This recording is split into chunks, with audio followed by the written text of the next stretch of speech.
കോഴിക്കോട് ജില്ലയിൽ അനധികൃത ട്യൂഷൻ സെന്ററുകൾ അടച്ചുപൂട്ടാനൊരുങ്ങി അധികൃതർ.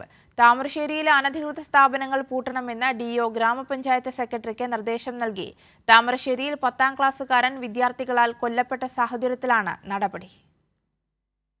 താമരശ്ശേരിയിൽ 10ാം ക്ലാസ് വിദ്യാർത്ഥി മുഹമ്മദ് ഷഹബാസ് വിദ്യാർത്ഥി സംഘർഷത്തെ തുടർന്ന് കൊല്ലപ്പെട്ട പശ്ചാത്തലത്തിൽ താമരശ്ശേരിയിലെ അനധികൃത ട്യൂഷൻ സെന്ററുകൾ അടച്ചുപൂട്ടാൻ ഡിഇഒ നിർദ്ദേശം നൽകി.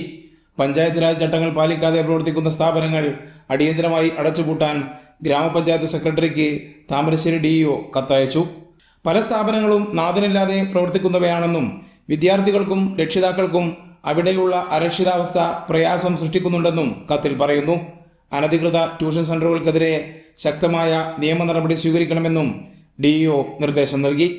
കോഴിക്കോട് ജില്ലയിലെ അംഗീകാരമില്ലാത്ത ട്യൂഷൻ സെന്ററുകൾ അടച്ചുപൂട്ടാൻ ജില്ലാ കളക്ടർ അധ്യക്ഷനായ ജില്ലാതല ശിശു സംരക്ഷണ സമിതി യോഗം കഴിഞ്ഞ ദിവസം തീരുമാനിച്ചിരുന്നു. പഞ്ചായത്ത് രാജ് ചട്ടമനുസരിച്ച് ട്യൂഷൻ കേന്ദ്രങ്ങൾ രജിസ്റ്റർ ചെയ്യണമെന്നും യോഗം നിർദ്ദേശം നൽകിയിട്ടുണ്ട്. കൈരളി ന്യൂസ്, കോഴിക്കോട്.